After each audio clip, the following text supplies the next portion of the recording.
This video is brought to you by Squarespace, the best all-in-one platform for all of your website building needs. Hey guys, it's Celestia, and welcome back to Art News, a series dedicated to reporting on significant recent events within the art community. Well, significant to me anyway. Normally that means discussing which terrible company or social media platform most recently decided to find a fun, new, creative way to ruin artists' lives. But fortunately for once, this video is not about that. Unfortunately, it is about something the art community and anime community alike are viewing as nothing short of a crime against art itself. And that's the newly released anime adaptation of Junji Ito's Uzumaki. As some of you may know, I'm a huge Junji Ito fan. I made an almost hour-long video just talking about why his art is so influential, what makes it so scary, and what sets him apart from all other artists in the genre, simply because I've loved his work for so long that I had to pour that passion into something dedicated to just appreciating it. He's an artist that's been inspiring me to pursue art myself since middle school, and the first manga of his that I read back then that prompted my decade-long obsession with his style and storytelling alike was Uzumaki.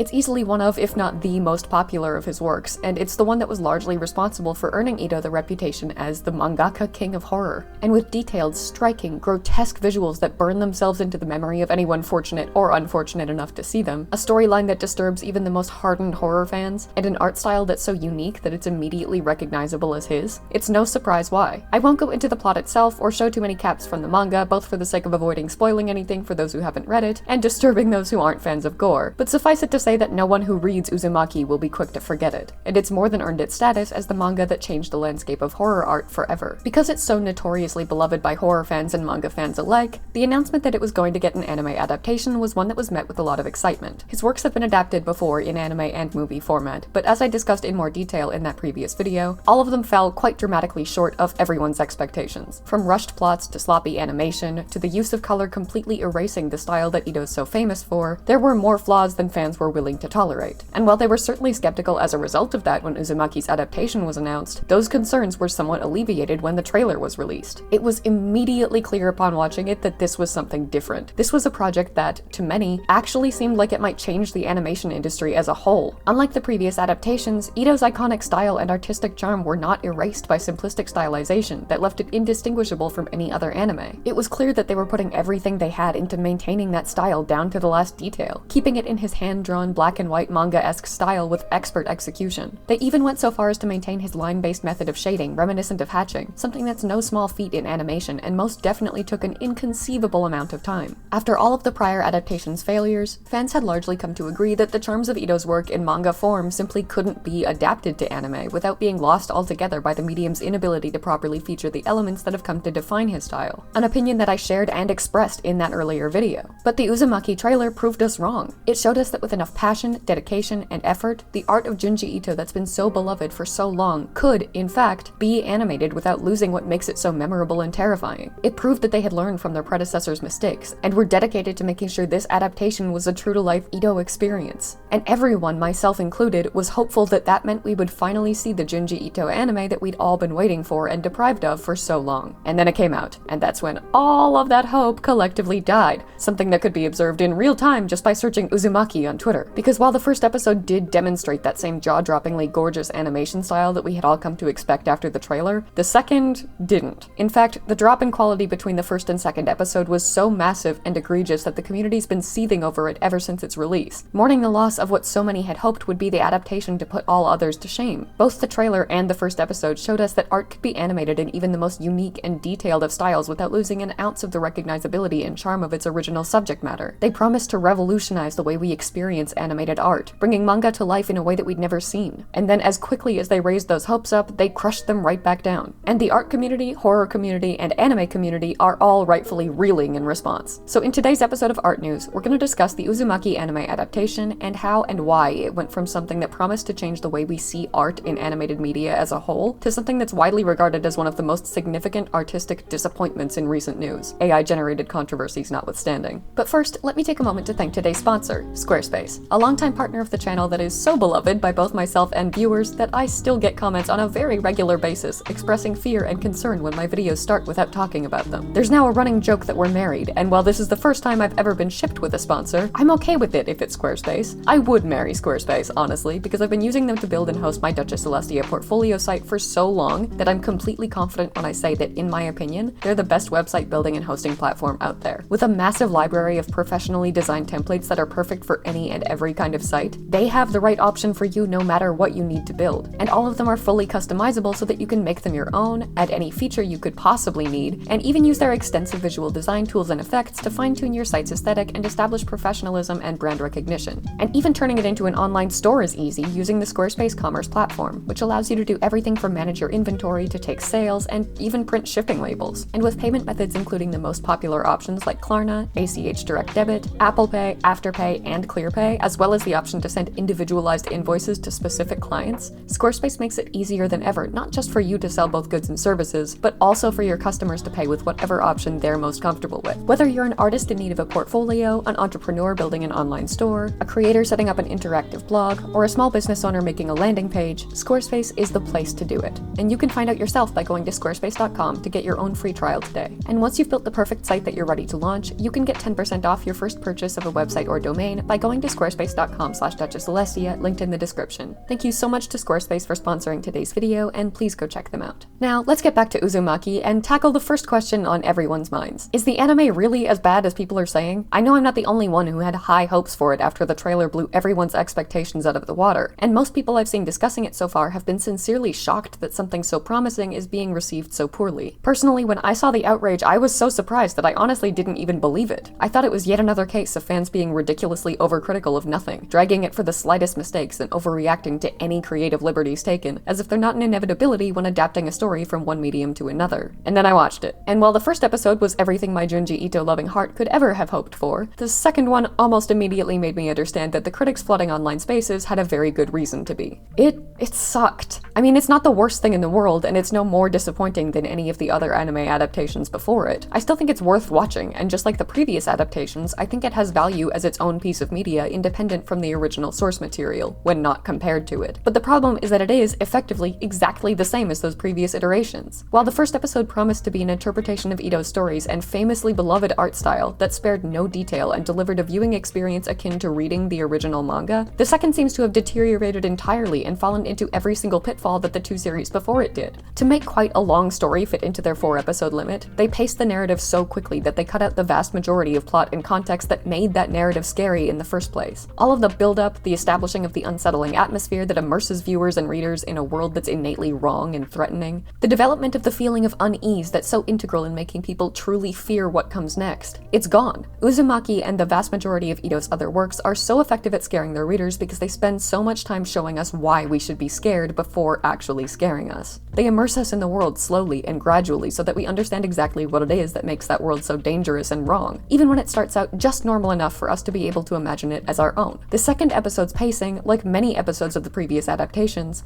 completely removes that atmospheric immersion by rushing through the story so quickly that jump scares punctuate the narrative rather than conclude it. It seems like the story is only there to supplement the visually jarring reveals. Well, what was so wonderful about Uzumaki's original story was its ability to use those jarring reveals sparingly to accentuate what was already a horrifying plot. Junji Ito's art isn't just famous and renowned because the detail and gore are memorable as jump scares, but because his visual storytelling up until the point that those details are revealed is so exceptional that we would be scared even if they weren't present at all. And that's completely missing in a plot so rushed that we have no reason to be scared beyond the sheer shock value of seeing gross things thrown at us in rapid succession. But beyond the pacing and cut plot and context, what's most jarring to most viewers, especially compared directly to the first episode, is the quality of the art itself, which is why I, an art channel, am discussing my immense disappointment in it. The trailer and the first episode, on a purely artistic level, did everything right, at least in my opinion. The black and white color scheme and hand-drawn style made it feel like I was really watching a manga, and they did a shockingly exceptional job maintaining the unique nature of his style through everything from the detail in the hair, to the method of shading, to the way the characters moved and emoted, and the feeling in their eyes. It changed my perspective on animation as a whole, where I'd once thought that the medium was simply ineffective by its very nature at depicting particularly detailed or unique art styles consistently without erasing them, watering them down, or making them look like every other series out there. I was happy to be proven wrong by a piece of media that showcased everything I fell in love with about Ito's art style in animated form against all odds. It made me hopeful about the future of the animation community, because my god, if they can do that with a style as specific and difficult to replicate as Ito's, what can't they do it with? I felt like the way illustrations could be translated into animated formats could truly be changing into something astonishingly impressive, with endless potential to accommodate art styles of all types without losing what made them so charming and unique. And I think it's the fact that they did manage to pull that off that makes it so much more disappointing that they stopped. They gave us a taste of what true Ito-esque animation could look look like, only to so harshly contrast it with something that utterly failed to meet that standard. It would almost have been easier to accept if the whole thing had sucked from day one, because at least we wouldn't have been able to so easily see how much better it could have been. Instead, we were given a revolutionary masterpiece that inspired hope in both fans and artists, and then we're left with a continuation that fell almost incomparably short of that. The animation is lazy and sloppy, and comparing the detail and accuracy of scenes like this from the first episode to the impossibly awful examples from the second is so sincerely jarring that the internet is rightfully blowing up, with people sharing both those shockingly horrendous comparisons and their massive disappointment in them. And that brings us to the next question everyone is asking as we grapple with Uzumaki's contentious release. What the hell happened? Well, that's a question with many possible answers because a lot of it is shrouded in mystery and, presumably, non-disclosure agreements. It's that very ambiguity that's left rumors spreading rampantly online, with people claiming that they blew through their whole budget with the first episode, that the director of the first episode was fired and replaced with a director so terrible that he's apparently blacklisted from the anime industry at large, that the original director created everything in 3D and had to redraw it in 2D himself with too few staff to complete it with such a monumentally time-consuming task, and was kicked off the project as a result. And that's really just the tip of the rumor iceberg. The problem is that the vast majority of these claims are completely unverifiable. The actual facts are much fewer in number, and while some of them do lend credence to some of those rumors, they still don't substantiate them. That in mind, let's get into what we actually know about what happened during Uzumaki's production that could have prompted this much of a disaster. First, the production itself was not nearly as straightforward as people think. I've seen tons of comments saying, how did they spend nearly 5 whole years working on it just for it to turn out like this? Suggesting that those entire 5 years were spent creating these exact episodes we're seeing now. And that's not true. In reality, the show's executive producer confirmed in an interview that the pandemic completely stopped production of the show for almost an entire year, leaving them with a small team and only 4 of those 5 years left to finish it, saying, "The pandemic completely stopped production on the show for close to a year. It was the single biggest impact. Our crew was small, so having even a few members and their families getting deathly ill was a huge blow to both the production and our morale. It was very challenging to bring the show back from the dead." And later adding, "I hope you guys like it. It almost killed us." Regardless of the quality of the end result, it's clear that any failures it demonstrated weren't due to a lack of effort. The team obviously put a great deal of love into this project and fought tooth and nail to see it through to the end throughout a production process that was evidently anything but smooth. It's not like they had the luxury of spending those whole 5 years making linear progress towards a fully polished, perfected piece of art. They were not only dealing with incredibly difficult hurdles during lockdown, but also figuring out how to make an entirely new kind of animation work through methods that I'm sure involved a lot of trial and error and failing and restarting. They made it clear from day one that they were dedicated to maintaining Ito's style and detail and acknowledged that the previous adaptations failed to. And it shows in the trailer and first episode that they took that goal seriously. And it's exactly that fact that leads me to feel like it's an unfair criticism to attribute the second episode's stark drop-off in quality to a lack of effort on behalf of the creators. Regardless of how it turned out, I think it's important to acknowledge that the main people behind this adaptation of Uzumaki gave it their all and truly tried their best. And that effort and passion shouldn't go unappreciated just because the end product isn't what many fans had hoped it would be. I sincerely don't think it's their fault. Breaking new ground with projects this ambitious is not easy and involves so many unexpected issues that no team could fully predict. And what's important is that they started it in the first place and proved that it's possible to translate even the most unique and detailed art styles into animated mediums, despite all of the odds being against them. And even if the second episode failed, the creation of the first is something they should be sincerely proud of, and it's not made irrelevant by the mass disappointment in its successor. But that still doesn't quite address why the second episode did fail quite so spectacularly, because they clearly did manage to succeed with the first, and unexpected difficulties or not, one would expect that that success would have taught them how to maintain that level of quality and replicate it for the duration of the series. This is what has led many to theorize that they were simply too overambitious, and spent most if not all of their budget on making the first episode exceptional, only to realize afterwards that they didn't have enough left to maintain that quality for the remaining 3. And to be clear, this is just a theory. No one has confirmed whether or not that is in fact the case, nor has anyone confirmed the second most popular rumor, that the director responsible for the first episode was fired and banned from working on the second. That said, while we have few confirmed answers, we do have some. On his Blue Sky thread that has since been deleted, producer Jason DeMarco openly acknowledged the drop in quality after the first episode and offered a bit of an explanation for it, saying, "It's fine, we knew this would happen. I can't talk about what went down, but we were screwed over, and the options were A, not finish and air nothing and call it a loss, B, just finish and air episode 1 and leave it incomplete, or C, run all 4, warts and all. Out of respect for the hard work, we chose C. After waiting so long, it makes sense people would be mad. Unfortunately, I can't tell them who to blame it on, but someone is definitely at fault here, and we all just had to do our best when things imploded. Maybe others would have made different choices. We did the best with what we had. But again, a lot of people worked very hard on this show, and I didn't think the actions of just 1 or 2 people should be the reason it never saw the light of day. Maybe that's the wrong choice. I truly don't know, but those people have a right to be annoyed and disappointed." Based on that statement, it's not hard to see why everyone is theorizing so wildly. It gives us more questions than answers, and it does suggest that some of the rumors of staff members being kicked off of the project might have some truth to them. It's hard to blame Jason for not delving into the specifics, since I'm almost 100% sure he and his entire team probably signed a truckload of NDAs. Honestly, the fact that he even said this much despite that is generous. It also gave a lot of people some peace of mind to at least know that one of the people responsible for Uzumaki's creation acknowledged its shortcomings and failures, even if he couldn't explain specifically what or who was responsible for them. That said, beyond that acknowledgement, as appreciated as it may have been, his statement didn't give us much more to go on than that. The fact that he cited one or two specific individuals as being responsible for things quote-unquote imploding does suggest to me that it was less a matter of carelessly blowing through a budget and more a matter of a team member setting them back in a massively significant way. So while I can't concretely dismiss the theory that they just spent all of their money making the first episode because they lacked the foresight to realize they wouldn't have enough to finish the remaining 3, I do think this statement, as well as the responsibility and dedication demonstrated by the team prior to this, shed a great deal of doubt on it. The theory that the drop in quality was a result of the primary director's removal from the project, however, does seem to be given a bit more credence. This is reinforced further by the fact that that director, Hiroshi Nagahama, who has been largely credited with the first episode's artistic success in accurately depicting Ito's style, was not credited as having directed the second, although he is credited for storyboarding it. In fact, the animation studio responsible for its creation is entirely different, not just the director. We have absolutely no way of knowing why this change was made, or whether or not the rumors that Nagahama was fired from the project for one reason or another are true. But while we can only speculate as to why, we can say for sure that the director primarily responsible for the first episode's success was not in charge of producing the second. And based on Jason's statement, it doesn't sound like he was directing the remaining 2 that are currently yet to be released either, although I have heard some people say that he was involved with part of the 4th, with some sources going so far as to claim that he will be largely responsible for episode 4's creation, and we can expect quality that's similar to the first. Time will tell whether or not that's true, I suppose, since I can't verify it for sure as of writing this. But regardless of that, to say with certainty that he was forcibly removed from the project, that he's responsible for blowing through the budget or the time frame with the first episode, or that it's even him that Jason was referring to in his post in the first place, is quite simply spreading misinformation. And while that's not surprising, it's still disappointing to see it spread so prolifically when there's really no factual basis supporting it. All we know is that the producer claimed that 1 or 2 individuals are largely responsible for the immense decline in animation quality after episode 1, and that the director who created episode 1 did not create episode 2. Any connection between those 2 facts is, at least as of writing this, purely speculation. We don't know what really happened, and it's likely that we won't for a long time, because I'm sure the truth of the matter is going to be indefinitely silenced by the NDAs everyone involved probably signed. What we can say is that the change of director and animation studio probably did contribute significantly to the second episode's abysmal quality compared to the first, even if we don't know what prompted the decision to make that change. It's entirely possible that we'll never know, although I'll admit to being ridiculously curious as to who or what prompted them to switch from a team and studio that was clearly capable of delivering the quality they were so passionately seeking to one that really